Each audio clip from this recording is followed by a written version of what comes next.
muddo dhowr bilood ah waxaa ku jira qaadkii ka imaan jiray dalka Kenya kaasi oo laga jiray gobolada kala duwan ee Soomaaliya ayay sheegeen xasada qaadka ee deegaanada Galmudug ayaa u wareegay dhanka Itoobiya oo uu ka yimaado qaadka loo yaqaan hareeriga oo hadda laga isticmaalo deegaanada Galmudug haweenka qaadka iibiya ee ku sugan magaalada Dhuusamareeb ayaa siyaabo kala duwan uga hadlay arrintaasi qaybo kamid ah ayaa qaba in dawladda federaalka ay u fasaxdo qaadkii ka imaan jiray dhanka Kenya ayagoo sabab uga dhigay codsigooda inuu uga faa'iido badan yahay qaadka hadda ka yimaada dhanka Itoobiya sida ay qabto Samsam Cabdi Yuusuf oo kamid ah haweenkaasi magacayga waxa la Samsam Cabdi Yuusuf waxaan ku suganahay caasimadda Dhuusamareeb waxaan codsanayaa oo codsi u gudbinaya madaxweynaha golaha baarlamaanka madaxda sare oo dawladda kulli waxaan ka codsanayaa qaadka inaan la soo daayo oo codsi u naane qaadka Kenya rabna qaadkan oo hareerigan gadnaa Itoobiya ka yimaada waana macnaha waa hareeri waayo wax laga mehelaayo waxa qaadka ilmaha ka korsanaa budulyoonka ka raadsanaa marka codsi intaas aan u ahay qadra faarax oo ayana kamid ah dumarka qaadka ku iibiya magaalada Dhuusamareeb ee caasimadda maamulka Galmudug ayaa qabta aragti taa ka duwan waxa ayna dawladda ka dalbatay in aysan fasaxin qaadka ka yimaada Kenya iyadoo sheegtay in xitaa hadii ay dawlad cusub ka dhalato dalka loo baahan yahay arrintaasi in la sii adkeeyo anigoo qadra faarax ku nool caasimadda Dhuusamareeb ee Galmudug waxaan ka hadlayaa qaadka barfashkiisa horta qaadka waan biilanaa waxaan nahay gabdho Soomaaliyeed ilmaha nagula soo furay agooma haysanaa waxaan haysanaa malahan waa barfashkeena iyo shaqadeena noogu horeysay Kenya ma doonayna inaan qaadkeeda anaga waxaan rabnaa Itoobiya qaadkeeda noo fiican kan waa cruise al dhahaa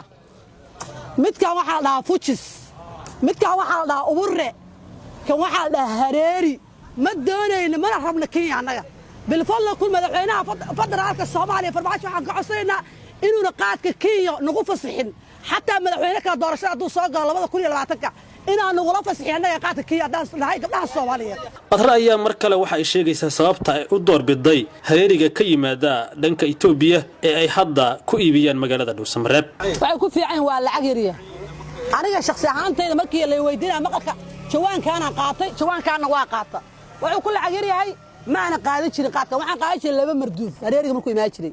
meerowa waxaan qaadan jiray laba marduuf oo gareeda iyo waxaan qaadan jiray laba marduuf oo hareeriga meerowa haddeer waxaan qaataa jawaano way lacag yariyaha Itoobiya lacag kaash ma qaadato waxay qaadataa badeecay ku bedeltaa waxeeda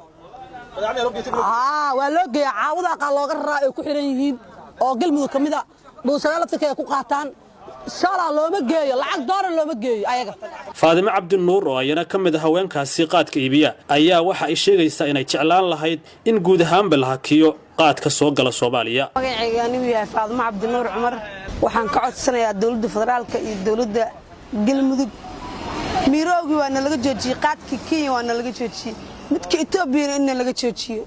maadaama muqaddaraadka dhan in la dagaalo qaadan gadaynaa waa rafaadsanahay mid askari ah dhacaayo mid waa nagu baaraa way adiga daawqti inuu marka uu muqaddaraad yahay maxaa uga iska dis duruufay haysta